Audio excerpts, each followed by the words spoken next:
during her 65th birthday and her retirement 5 years ago. And also more than a year ago when she launched her third collection of fiction in UP as well. So with that, let's start off. Let's now stand to sing the birthday song as the celebrant walks in to blow her candle cake. Everyone, let's please stand.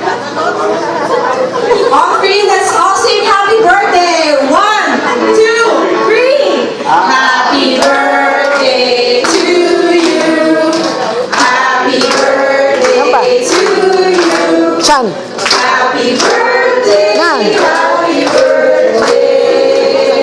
Nahan? Happy birthday to you. One more.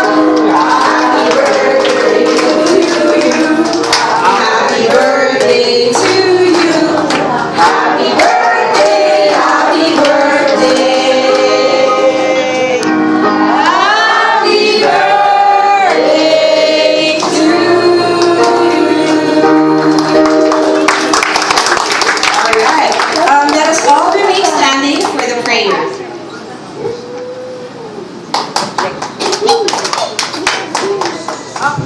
Let's remain standing, ladies and gentlemen, for our invocation. Let's put ourselves in the loving presence of the Lord. In the name of the Father, the Son, and the Holy Spirit. Dear God Almighty, we thank you for this wonderful evening, for all the people gathered here tonight. We thank you for the life you have bestowed upon us, for all the graces and the blessings you have showered and continue to shower upon us. As we celebrate the 70th birth anniversary of my sister, Jane Maayo, we pray for abundance, enjoyment, camaraderie, and harmonious relationships among the friends and relatives gathered here tonight. Lord, we live up to you, the birthday celebrant. May she always be in good health, spiritually and mentally. May she always be materially and financially blessed. And may she have many more happy birthdays to come. This we ask to you, our Lord Jesus Christ, together with Mama Mary, who lives and reigns forever and ever.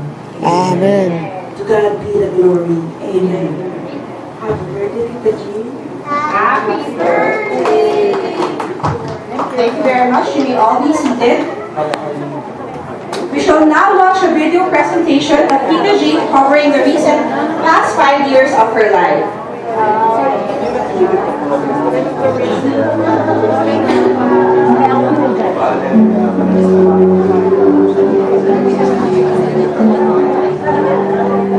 Walang masyadong makikita dyan sa picture ni Tita Jing.